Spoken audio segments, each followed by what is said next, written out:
Bismillahirrahmanirrahim. Assalamualaikum warahmatullahi wabarakatuh. Alhamdulillah, alhamdulillahi rabbil alamin. Wal aqibatu lil muttaqin, fala udwana illa 'alal zalimin. Asyhadu an la ilaha illallah wahdahu la syarika lah, wa asyhadu anna Muhammadan 'abduhu wa rasuluhu la nabiyya ba'dah. Allahumma salli ala sayyidina Muhammad wa ala ali sayyidina Muhammad. Qala Allah ta'ala fi kitabihil karim wa huwa asdaqul qailin. A'udzu billahi minasy syaithanir rajim. Ya ayyuhalladzina amanu taqullaha haqqa tuqatih wa la tamutunna illa wa antum muslimun. Wa qala ta'ala aidan ya ayyuhalladzina amanu taqullaha wa qulu qawlan sadida yuslih lakum a'malakum wa yaghfir lakum dhunubakum wa man yuti'illaha wa rasulahu faqad faza fawzan 'azima. Amma ba'd. Jamaah sekalian yang mudah-mudahan dimuliakan Allah Subhanahu wa taala, kembali kita bersyukur kepada Allah. Bagi hari ini Allah Subhanahu wa taala memberikan kesempatan kepada kita untuk bernafas kembali, untuk bangun dari tidur kembali. Mudah-mudahan waktu yang sangat istimewa, kesempatan yang sangat mahal ini betul-betul kita gunakan untuk menyiapkan bekal untuk kebahagiaan hakiki, yaitu insyaallah di surganya Allah Subhanahu wa taala, tidak hanya sendiri tapi insyaallah bersama keluarga. Salawat dan salam mudah-mudahan tercurahkan kepada Nabi besar Muhammad sallallahu alaihi wasallam. Mudah-mudahan kita yang hadir, pasangan-pasangan, anak-anak, orang tua yang telah mendahului kita, mudah-mudahan semuanya kelak dibangkitkan sebagai umatnya Nabi Muhammad sallallahu alaihi wasallam, mendapatkan syafaatnya, diberikan kesempatan untuk minum dari air telaganya, dan mudah-mudahan Allah izinkan kita bersama keluarga untuk menemani Rasulullah sallallahu alaihi wasallam di surganya. Amin ya rabbal alamin. Jamaah sekalian yang mudah-mudahan dimuliakan Allah Subhanahu wa taala, Al-Qur'an diturunkan oleh Allah Subhanahu wa taala yang fungsi utamanya adalah qul huwa lilladzina amanu hudan wa shifa. Quran sebagaimana kata Allah bagi orang yang beriman adalah petunjuk dan penyembuh. Karena Quran akan memberikan panduan kepada kita bagaimana menata hati, perkataan, dan juga perbuatan. Yang ini akan berdampak secara sistemik dalam perilaku kita. Bagaimana seorang hamba memiliki prasangka yang baik, perkataan yang baik, dan perbuatan yang baik. Dan perilaku ini sangat dirasa orang-orang terdekatnya, sehingga orang-orang yang berada di dekatnya, baik orang tua, pasangan, anak, mantu, cucu, akan merasakan kebahagiaan berada di dekatnya. Sebagai penyembuh, maka Al-Quran akan memandu kita mengurai setiap permasalahan, baik permasalahan pribadi, pasangan, dalam keluarga, anak-anak, tata kelola ekonomi, keamanan, bahkan sampai tingkat bagaimana mengatur negara. Sehingga kemudian ketika kita sebagai orang-orang yang mau belajar Al-Quran, maka Allah akan menuntun seluruh dimensi kehidupan kita, baik yang nampak maupun tidak nampak, baik yang nyata maupun tidak kelihatan, baik dalam urusan keimanan maupun formalitas kehidupan. Sehingga Allah Subhanahu wa ta'ala memandu kita juga untuk bagaimana kita selamat di dunia, di alam kubur, bahkan nanti sampai ketika semua umat manusia disidang di padang mahsyar. Ada seorang hamba yang setiap hari bangun di pagi hari, kemudian berangkat ke tempat kerja, bekerja dengan sempurna, masuk tepat waktu, pulang juga tepat waktu. Sampai di rumah kemudian dia bercengkrama dengan keluarga. Di hari-hari liburnya digunakan untuk bersama keluarga, beraktivitas, bahkan juga jalan-jalan. Keluarga ini merasakan kebahagiaan yang sangat luar biasa karena merasa kebutuhan materi maupun kebutuhan kecerdasan itu telah terpenuhi. Orang tua senang anak punya pendidikan dan kemudian bisa bekerja dan juga bisa berumah tangga. Hamba ini merasa sudah menjalankan perannya di dunia, menuntaskan segala urusannya. Tetapi kemudian dikagetkan dengan satu hakikat, bahwasanya kehidupan di dunia bukan hanya sekedar untuk menikmati dunia, tetapi kehidupan dunia yang tidak lama justru untuk menyiapkan kehidupan yang sebenarnya dan selamanya. Maka kemudian Allah mengatakan, hatta idza jaa ahadahumul mautu qala rabbirji'un, sampai pada ketika datang kepadanya kematian dan kemudian dia mengatakan kepada Allah, ya Allah, kembalikan aku ke dunia, la'alli a'malu shalihan, supaya aku bisa beramal saleh fima taraktu, yang dulu tidak aku kerjakan. Kalla innaha kalimatun huwa qailuha wa min waraihim barzakhun ila yaumi yub'atsun. Tidak seperti yang dipersepsikan, tidak seperti yang diasumsikan, tidak seperti yang diperkirakan. Ketika dia mengatakan, dan kembalikan aku ke dunia supaya aku bisa beramal yang dulu tidak aku kerjakan, itu di belakangnya ada alam barzakh yang menghampar sampai hari kebangkitan. Inilah hakikat kehidupan yang sebenarnya, bahwa dunia kita sangat sementara dan fana. Apa yang dirasakan enak di pagi hari belum tentu enak di sore hari. Apa yang dirasakan nyaman di sore hari belum tentu nyaman di pagi hari. Bahkan apa yang dinikmati di malam hari belum tentu bisa dinikmati kembali di siang hari. Dan apa yang dirasa nyaman saat muda ternyata tidak nyaman di masa tua. Maka kemudian Allah Subhanahu wa ta'ala memandu kita dalam kehidupan yang sangat fana supaya tidak terjebak kepada kefanaan, dan kemudian kita menyiapkan bekal sebanyak-banyaknya untuk kembali ke kampung halaman kita yang sesungguhnya, yaitu surganya Allah Subhanahu wa ta'ala. Maka Allah Subhanahu wa ta'ala memandu kita bagaimana mengisi hari-hari, waktu-waktu, saat-saat yang ada di dunia, baik secara pribadi, bersama pasangan, bersama orang tua, bersama anak, bersama mantu, bersama cucu, bersama tetangga, bersama masyarakat, dan bersama orang-orang terdekat. Allah memberikan panduan kepada kita sebagaimana yang Allah sampaikan di dalam Al-Quran, di dalam surah Maryam ayat yang ke-96. Innal ladzina amanu wa amilus solihati sayaj'alu lahumur rahmanu wudda.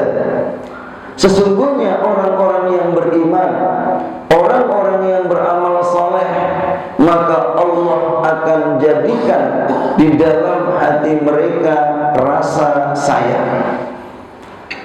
Ayat ini menjelaskan tentang janji Allah kepada orang-orang yang beriman dan beramal soleh, yaitu akan ditanamkan rasa kasih sayang oleh Allah dalam hati mereka. Ayat ini juga menegaskan bagaimana keimanan dan amal soleh adalah kunci untuk mendapatkan kecintaan Allah Subhanahu wa Ta'ala dan kecintaan sesama manusia, sehingga mereka akan dicintai tanpa harus berusaha keras mencari simpati. Mereka akan mendapatkan kecintaan yang sangat istimewa dari perilaku mereka, dari perbuatan mereka, dari keimanan mereka, yang rasa cinta ini Allah hujamkan di dalam hatinya dan Allah hujamkan di orang-orang sekitarnya. Dari ayat ini kita bisa pahami yang pertama adalah iman dan amal soleh. Ayat ini juga menekankan bahwa keimanan harus diiringi dengan amal soleh, yaitu melakukan perbuatan baik yang diridhai oleh Allah Subhanahu wa Ta'ala. Gabungan keduanya antara iman dan amal soleh adalah untuk mendapatkan janji Allah, yaitu rasa sayang yang Allah hujamkan di dalam hati. Sehingga dengan iman ini Allah akan memberikan kepada hamba-hambanya berbagai macam keajaiban dan akan menghasilkan turunan-turunan perilaku dan tanggung jawab yang sangat luar biasa, baik dalam urusan dunia maupun urusan akhiratnya. Sehingga orang-orang beriman ini hidupnya akan sangat produktif, baik di saat mendapatkan berbagai macam kenikmatan atau justru mendapatkan berbagai macam ujian yang tidak nyaman dan tidak mengenakkan, baik terkait dengan pribadi maupun orang-orang di sekitarnya. Sehingga kemudian Rasulullah SAW mengungkapkan apa sikap otomatis yang akan didapatkan oleh orang-orang beriman. Maka Rasulullah mengatakan ajaban li amril mu'min, sangat ajaib urusan orang-orang yang beriman. Idza asabahu sarra syakar.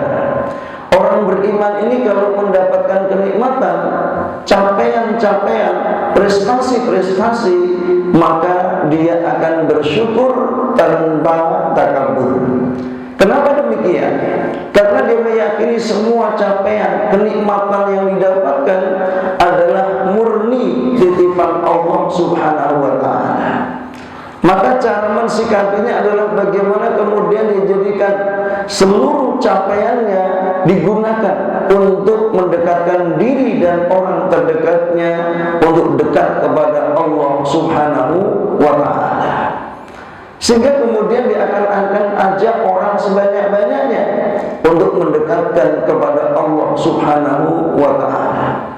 Sebagaimana para nabi yang Allah pilih mereka menjadi para nabi, kemudian sahabat-sahabat nabi yang mendapatkan anugerah keimanan, mereka pun berjuang sebanyak-banyaknya untuk mendekatkan orang kepada Allah Subhanahu wa Ta'ala dan menyampaikan kepada orang sebanyak-banyaknya bahwa dunia ini fana dan yang selamanya adalah akhirat, dan di sana hanya ada dua, yaitu surga dan neraka.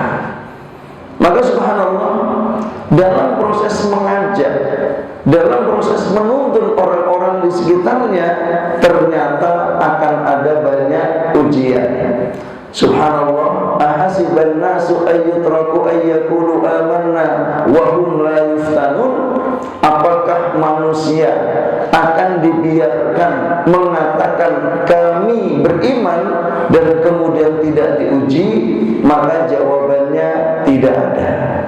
Ketika Bapak Ibu sekalian mengatakan kami beriman, maka langsung akan menghadapi berbagai macam ujian.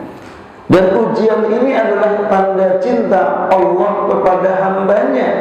Dan dengan ujian ini orang bisa membuktikan apakah dirinya orang beriman yang layak mendapatkan penghargaan, atau justru sebaliknya hanya pengakuan yang tidak pernah bisa dibuktikan.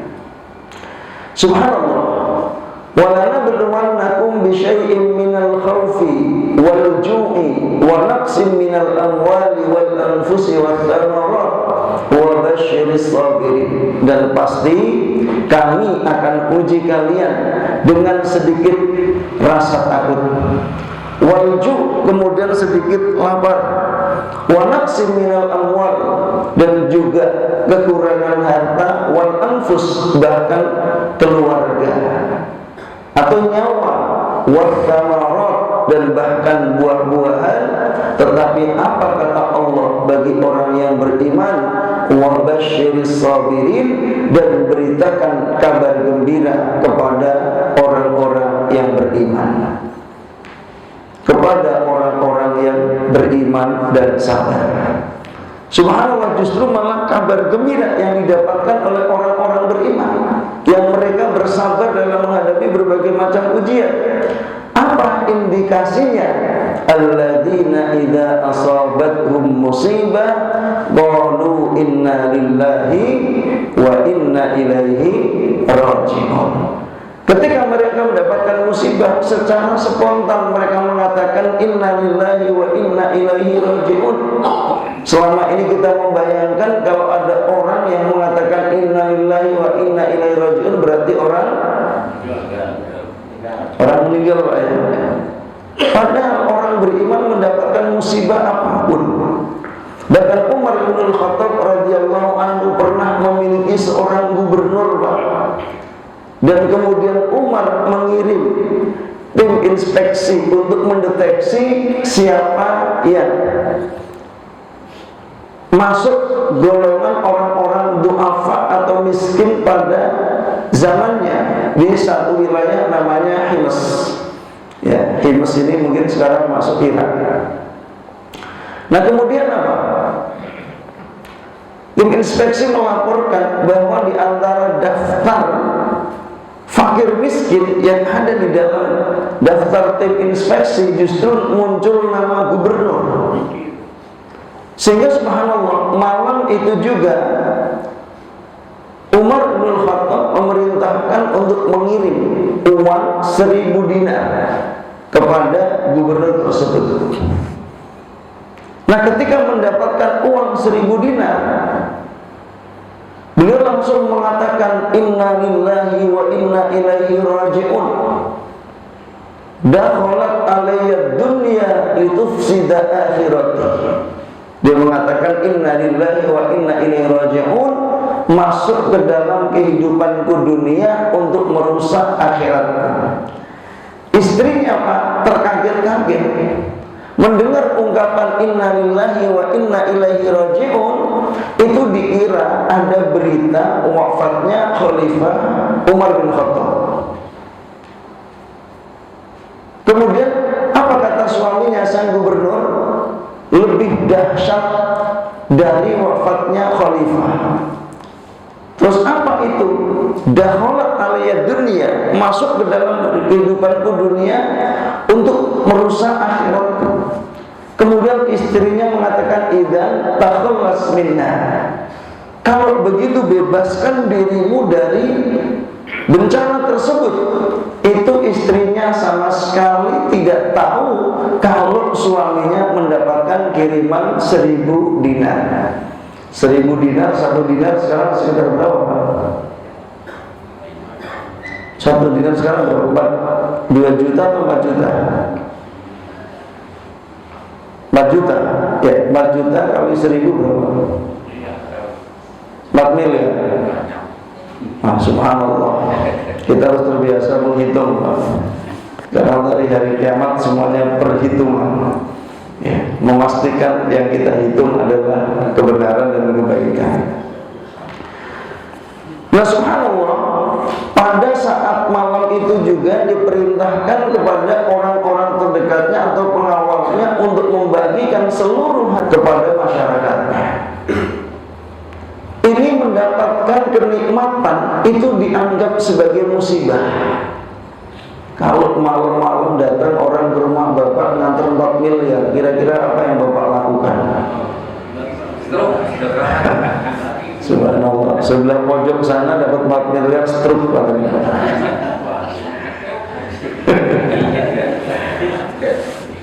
Harus mulai membayangkan yang baik-baik, ada yang ngirim 4 miliar. Katanya salah transfer Pak ya. Besoknya tim gabungan Gegana datang ke rumah. Yang datang tim Gegana. Gelisah, gundah, gulana. Subhanallah. Ini dapat kenikmatan. Langsung spontan mengatakan apa? Inna lillahi wa inna ilaihi raji'un. Akhirnya kemudian Umar juga mendatangi Hims, mendatangi wilayah provinsi tersebut untuk melihat langsung bagaimana orang yang dipilihnya menjadi gubernur. Dan subhanallah, Umar itu langsung mengumpulkan rakyat Hims dan kemudian bertanya kepada masyarakatnya, apa yang kalian adukan dari gubernurmu? Maka mereka mengatakan, gubernur kami ini kalau malam susah ditemui. Akhirnya Pak mengatakan, wahai gubernur, apa jawabanmu untuk rakyatmu? Sebenarnya aku malu untuk bilang. Kenapa? Aku jadikan siang untuk urusan mereka, aku jadikan malam untuk urusanku bersama Allah. Jadi full bekerja untuk apa? Memberikan pelayanan kepada rakyatnya di siang hari, sedangkan malam harinya dia habiskan untuk beribadah kepada Allah. Kemudian apa lagi pengaduan kalian? Gubernur kami ini keluar untuk ngurusin kami itu kalau sudah lewat waktu duha. Wahai gubernur, apa jawabanmu? Maka gubernur mengatakan, aku juga malu. Ya, kenapa? Karena aku tidak punya pembantu, sehingga aku menyiapkan semua keperluan keluarga, memasaknya, ya, membuat adonan roti, kemudian memanggangnya dan aku siapkan untuk mereka, baru aku keluar kepada masyarakatku. Apalagi yang kau adukan? Dia mengatakan ada satu hari gubernur itu susah ditemui. Ternyata gubernur tersebut itu tidak punya baju pengganti dan dia harus mencuci dan mengeringkan, baru setelah kering bajunya ditemui ya masyarakatnya. Kemudian yang terakhir adalah gubernur ini Pak gampang untuk kondisinya pingsan. Kenapa? Karena diingat tentang satu kejadian ketika ada orang disiksa dan dia terngiang-ngiang ketika teringat kejadian itu, dia gampang pingsan. Nah subhanallah, Umar langsung mengatakan, Alhamdulillahilladzi lam yukhayyib dhanni bi. Alhamdulillahilladzi lam yukhayyib dhanni bik. Alhamdulillah yang tidak membuat sia-sia prasangkaku kepadamu. Ya subhanallah, ini sosok gubernur yang sangat istimewa, sehingga apa dampaknya? Dampaknya adalah pada keamanan, kenyamanan dan juga kesejahteraan kepada rakyatnya. Bahkan itu juga terjadi pada keturunan Umar Ibnul Khattab, yaitu pada cucunya Umar bin Abdul Aziz ketika memimpin ya pada masanya, dan subhanallah beliau mendapatkan keistimewaan yang sangat luar biasa. Nah ini adalah ujian, ini adalah amanah bagi orang yang beriman ketika mendapatkan kesempatan untuk memimpin. Dia tahu bahwasanya kepemimpinannya akan ditanyakan oleh Allah pada hari kiamat, dan dia akan ditanya satu persatu dari orang-orang yang dipimpinnya. Maka dia berjuang sebaik-baiknya untuk menyelamatkan kehidupan dunia dan akhiratnya. Apalagi hanya sekedar mengambil hak dari rakyatnya, maka itu tidak pernah dilakukan. Karena dia juga menyadari di antara 7 golongan yang akan mendapatkan syafaat pada hari kiamat adalah al-imamul adil, pemimpin yang adil. Sehingga kita bisa mulai dari kepemimpinan keluarga, dari mulai pasangan, anak, mantu, cucu. Jadilah kepala keluarga yang adil. Adil itu seperti apa? Memberikan hak kepada mereka. Kalau keluarga itu sudah dicerdaskan otaknya dan keluarga itu sudah disehatkan fisiknya, maka jangan sampai keluarga itu tidak disolehkan hatinya. Berikan anggaran kepada keluarga untuk bisa jalan-jalan silaturahim kepada ulama, mendapatkan tuntunan, panduan dalam agama, kurikulum dalam agama, sehingga permasalahan di dalam keluarga tidak selalu berkutat pada seputar ekonomi dan cita-cita dunia. Sebab ketika mereka tidak diajak berkunjung kepada ulama, sangat mungkin mereka menghadapi masalah semua terkait dengan urusan dunia dan tidak menyiapkan urusan akhiratnya. Kepala keluarga yang adil adalah ketika memberikan kesempatan kepada anggota keluarganya untuk memahami kewajibannya, menuntun mereka untuk memahami kewajiban. Bagaimana mereka di dunia yang tidak lama dan fana, maka mereka pun dituntut menyiapkan kehidupan akhiratnya. Subhanallah, ini adalah al-imamul adil di tingkat keluarga. Sehingga kemudian pasangan tahu kewajibannya, kepala keluarga tahu kewajibannya, anak-anak pun dipahamkan tentang kewajiban mereka, yaitu membanggakan, memuliakan dan membahagiakan orang tua. Sebab anak-anak yang tidak mendapatkan display dan teladan serta tuntunan, maka berpotensi mereka menjadi anak-anak yang durhaka, yang akan menyengsarakan orang tua, baik di dunia, bahkan bisa jadi juga di akhiratnya. Subhanallah. Bahkan kemudian ketika orang beriman mendapatkan musibah yang sebaliknya, tadi musibah dalam bentuk kepemimpinan, dalam bentuk posisi yang sangat istimewa, maka dalam Al-Quran kita juga dipandu dengan satu kejadian yang sangat luar biasa sebagai ujian keimanan. Apa itu? Qutila ashabul ukhdud. Dalam peristiwa Ukhdud ada satu masa di mana ada seorang raja yang bernama Jahdun.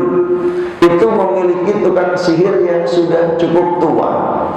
Maka kemudian sang tukang sihir mengatakan kepada raja, "Wahai raja, aku sudah tua.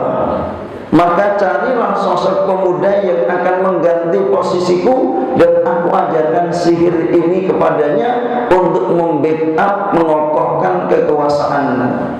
Karena raja ini mengaku sebagai sesembahan atau Tuhan. Maka dicarilah seorang pemuda yang kuat, yang tangguh, yang kemudian diberikan jadwal belajar untuk menguasai ilmu sihir.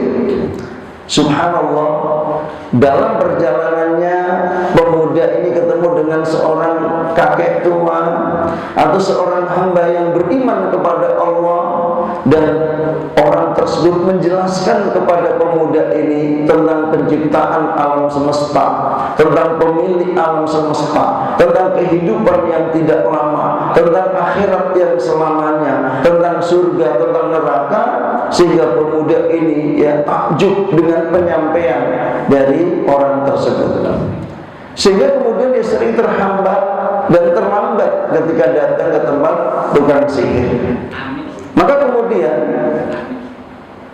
orang tua tersebut memberikan saran, nanti ketika kamu terlambat, ketika ketemu tukang sihir, maka sampaikan kalau kamu terhambat oleh keluarga.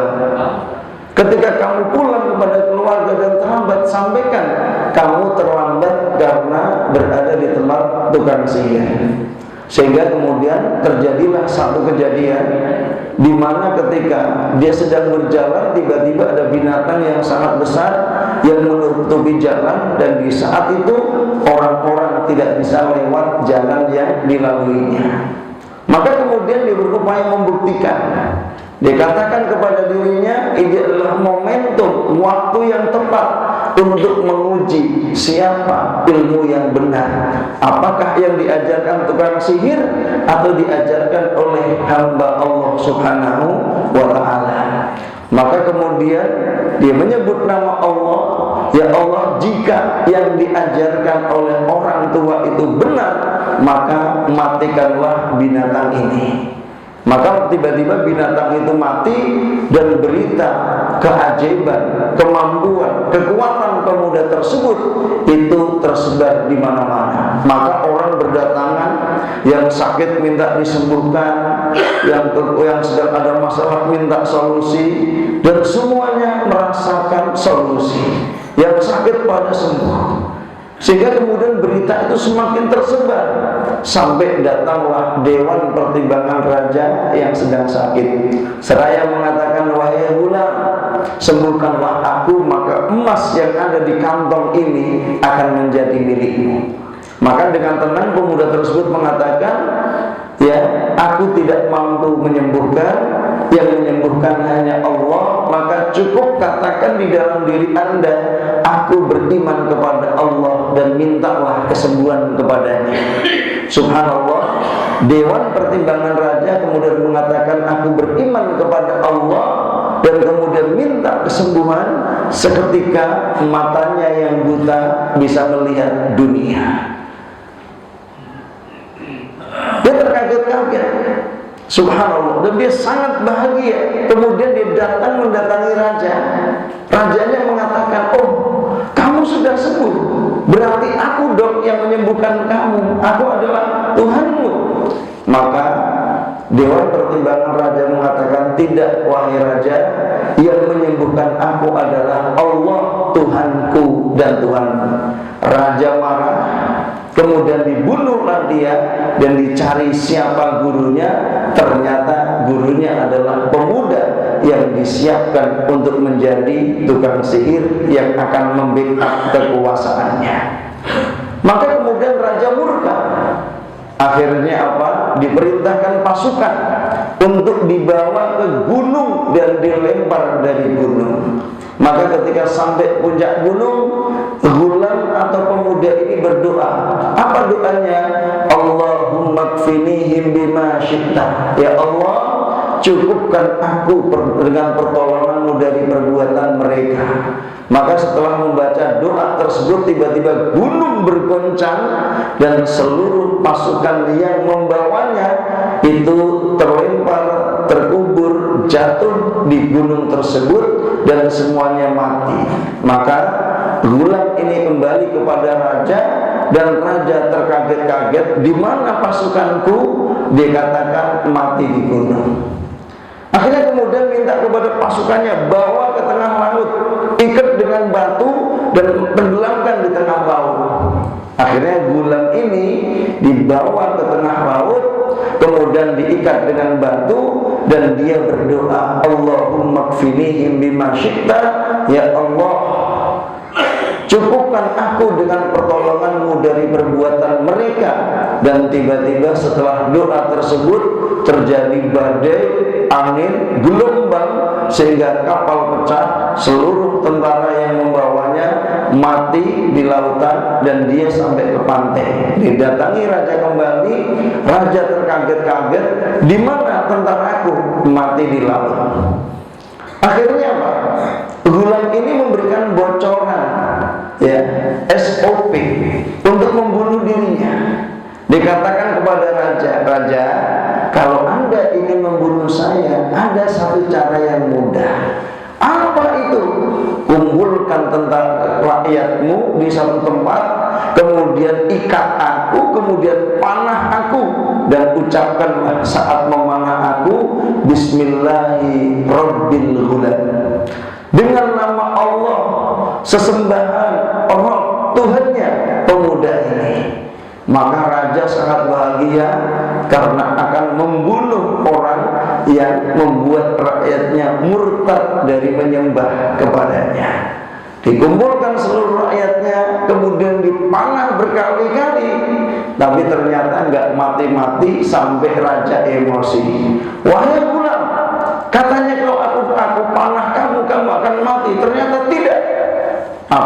dibilang oleh Gulam, maaf Raja, Anda gak sesuai SOP. Ya, SOP-nya adalah ucapkan Bismillah Rabbil Gulam, kemudian panah aku. Saking marahnya raja berteriak Bismillah Rabbil Gulam, panah dilepas, terkena pelipis, darah netes, dan wafat seketika. Apa yang terjadi kemudian? Subhanallah, rakyat yang melihat raja mengatakan Bismillah Rabbil Gulam seketika mengatakan Amanna bi Rabbil Gulam, Amanna bi Rabbil Gulam, Amanna bi Rabbil Gulam.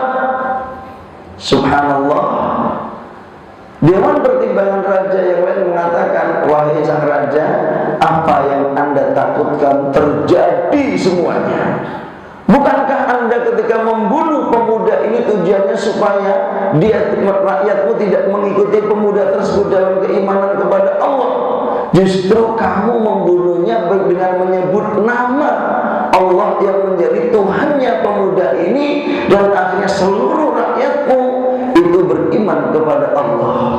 Maka raja tambah marah. Dia perintahkan untuk menyiapkan parit-parit, kemudian dinyalakan api.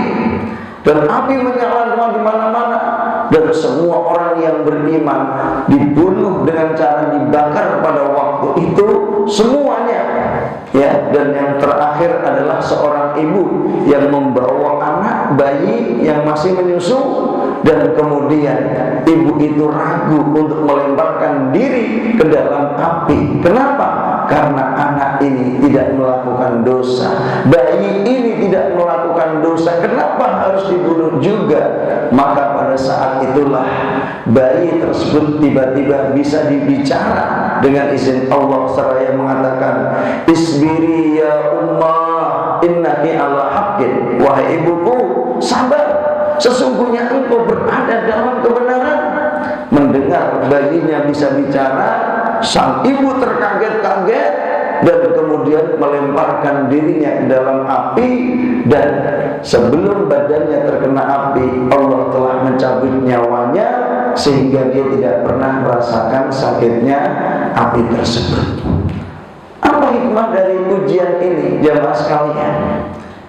Mereka yang beriman melihat sang Gulam meninggal dunia itu langsung mendapatkan ujian, dan anehnya dalam kisah itu tidak ada satupun yang murtad. Semuanya mati dibunuh karena keimanan, walaupun setelah itu api mengejar orang-orang yang menyiapkan api tersebut dan membakar mereka. Subhanallah, tidak satupun yang murtad, semuanya mati dengan keimanannya.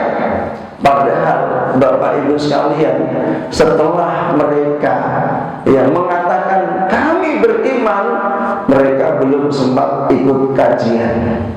Jadi mereka belum sempat ikut kajian, apalagi kajian pekanan, ya, apalagi kajian bulanan langsung.